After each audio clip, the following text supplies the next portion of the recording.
جب اللہ روزی دینے والا ہے، یہ ہے بھی تے اور ایمان بھی ہے، تو پھر روزی حاصل کرنے کے حرام ذرائع آخر کیوں اپنائے جا رہے ہیں؟ تیسرا دعویٰ کرتے ہیں کہ دنیا سے آخرت بہتر ہے. اس میں واقعی کوئی شک نہیں، دنیا سے آخرت ہی بہتر ہے. دنیا تو خواب کی مانند ہے. ابھی سمجھو بندہ سو رہا ہے، جب موت آئے گی تو جاگ اٹھے گا. جی ہاں، ہائے کیا ہوا، دولت کہاں گئی، میرے منع کہاں گئے، میری چمکیلی کار، یہ کیا ہوا، میں کہاں آ پڑا. اب جاگ اٹھے گا. لیکن اب مہلت نہیں ملے گی، مہلت تھی وہ گما دی. اور آخرت یقیناً بہتر ہے. اگر آخرت کے لیے دنیا میں بھی کر لیتا، کیا دنیا میں رہ کر ہی آخرت کے لیے کیا جا سکتا ہے؟ مرنے کے بعد کچھ بھی نہیں ہو پائے گا. تو دنیا کو آخرت سے بہتر تسلیم کرنے کے باوجود 100 کروڑ افسوس کہ انداز صرف اور صرف دنیا کو بہتر بنانے والا ہے. فقط دنیا کی دولت سمیٹنے ہی کی مصروفیت ہے. لوگوں کی اکثریت دنیا کے مال ہی کی متوالی نظر آ رہی ہے، اور زندگی جینے کا طرز یہ بتاتا ہے گویا دنیا سے کبھی جانا ہی نہیں. اور چوتھا دعویٰ، یقیناً ہمیں ایک دن مرنا پڑے گا. تو یہ تسلیم کرنے کے باوجود افسوس، 100 کروڑ افسوس، زندگی کا انداز ایسا رکھا گویا کبھی مرنا ہی نہیں. دیکھیے حضرت سیدنا حسن بصری رضی اللہ تعالیٰ عنہ کا بھی یہ ذہن تھا کہ ہمیں ایک دن مرنا پڑے گا. ان کے اس دعوے کی عملی تصویر ملاحظہ ہو کہ احیاء العلوم میں ہے کہ ان کی زندگی کا انداز یہ تھا کہ ہر وقت اس طرح سہمے رہتے تھے جیسے انہیں سزائے موت نہ سنا دی گئی ہو. سزائے موت سنانے کو آج کل بلیک وارنٹ کہتے ہیں. حالانکہ واقعی ان مانو کر ہر ایک کے لیے بلیک وارنٹ جاری ہو چکا ہے کہ جو بھی پیدا ہوا ہے اسے مرنا ہی پڑے گا. ہر جاندار پیدا ہونے سے قبل ہی گویا ہٹ لسٹ پر آ چکا ہے. یعنی پیدا ہونے سے پہلے ہی اس کی روزی اور عمر کا تعین ہو گیا، بلکہ اس کے دفن ہونے کی جگہ بھی مقرر ہو چکی. رحم مادر میں، ماں کے پیٹ میں انسان کا پتلا بنانے کے لیے فرشتہ زمین کے اس حصے سے مٹی لاتا ہے جہاں یہ بندہ عمر گزارنے کے بعد مر کر دفن ہوگا. سنو سنو، بندہ اپنے حصے کی روزی کھا کر، زندگی گزار کر، لوگوں کے کندھوں پر جنازے کے پنجرے میں سوار ہو کر جب جانب قبرستان سدھارتا ہے اس وقت کیا کہتا ہے؟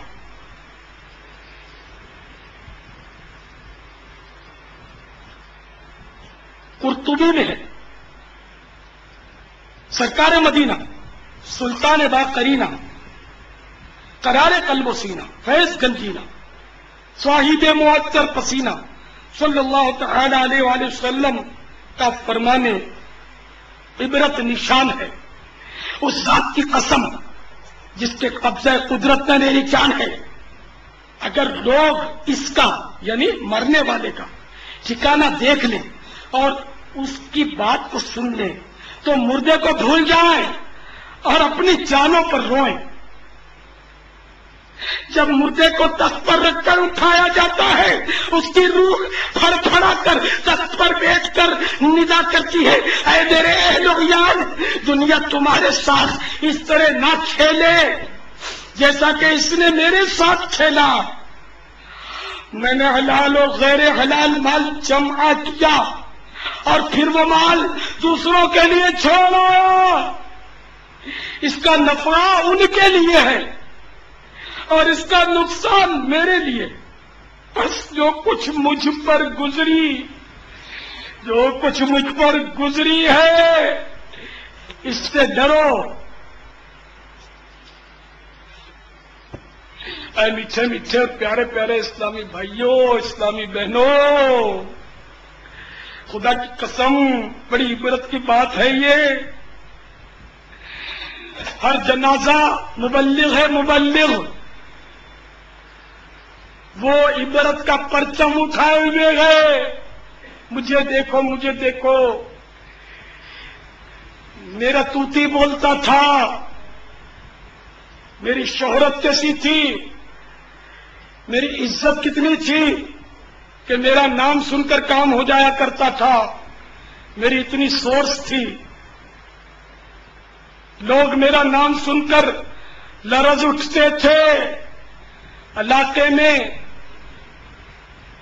کوئی مجھ سے اونچی آواز سے بات نہیں کر سکتا تھا۔ مجھے دیکھ کر لوگوں کے پسینے چھوٹ جاتے تھے۔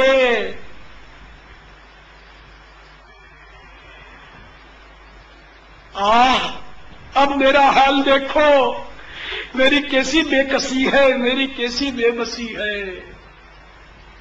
کہ اب میں چلنے پر قدرت نہیں رکھتا، تم لوگ مجھے کندھوں پر اٹھائے لیے جا رہی ہو۔ خدا کی قسم یہ بڑا عبرت کا مقام ہے۔ ایک دور تھا کہ جب جنازے کو اٹھا کر لے جاتے تھے تو اس میں ہر شخص رو رہا ہوتا تھا۔ آج صرف عزیز اور رشتے دار روتے ہیں، وہ بھی کیا کہ ہمارا بیٹا شاید باپ کے لیے روئے یا ماں کے لیے روئے کہ میری شادی کون کروائے گا، شادی شدہ شاید کم روئے۔ اسی طرح کوئی قرض خواہ روئے کہ یہ سیٹھ چلا گیا، میرا قرضہ پتہ نہیں اس کی اولاد دے گی یا نہیں دے گی۔ اس طرح کوئی عزیز روئے یا باپ جوان بیٹے کی موت پر روئے جنازے میں۔ بہرحال ان دنوں آج کل عام طور پہ صرف عزیز روتا ہے، قریبی عزیز، وہ بھی نفسیاتی اثر سے مغلوب ہو کر۔ یہ نفسیاتی اثر ہی کہیں گے اس کو، اپنی موت کو یاد کر کے تھوڑی رو رہا ہے کہ مجھے بھی اس طرح اٹھا کر لے چلیں گے۔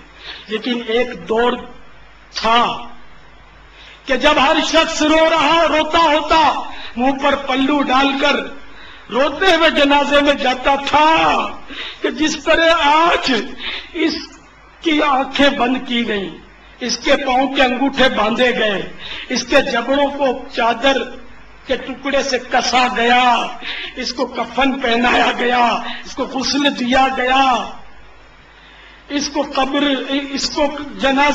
کے جنازے کو اٹھا کر لے جایا جا رہا ہے۔ کل اسی طرح میرے ساتھ بھی ہونا ہے۔ یوں اپنی موت کو یاد کر کے سب روتے تھے کہ اگر اجنبی آ کر تعزیت کرنا چاہے تو اس کو شناخت نہیں ہوتی تھی کہ اس مرنے والے کا وارث کون ہے، ولی سرپرست کون ہے جس سے تعزیت کی جائے۔ ہائے ہائے، اب بڑا غفلت کا دور آ گیا، بڑا نازک دور آ گیا۔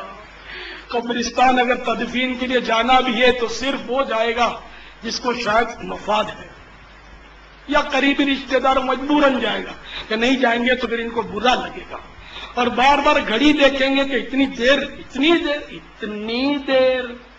ہائے ہائے، اپنا کیا ہوگا، اپنا کیا ہوگا جب ملک الموت آئیں گے؟ نہ وہ عید دیکھیں گے، نہ شب برات، نہ خوشیاں، نہ غم۔ موت کا جب وقت آ پہنچا تو کسی چیز کی رعایت نہیں کی جائے گی۔ موت دولہے کو عین برات کے اندر اچک کر لے جاتی ہے، دلہن کو حجرہ عروسی سے گھسیٹ کر نکال لیتی ہے۔ موت ظالم و جابر حکمران کو اس کے تخت حکومت سے اچک لیتی ہے۔ موت مسلح دہشت گرد کو اس سے پہلے کہ وہ فیر کرے، اس کی کھوپڑی پر گولی لگوا کر اس کو قبر میں گاڑ دیتی ہے موت۔ اس کا مقابلہ نہ کوئی کر سکا تھا، نہ کوئی کر سکے گا۔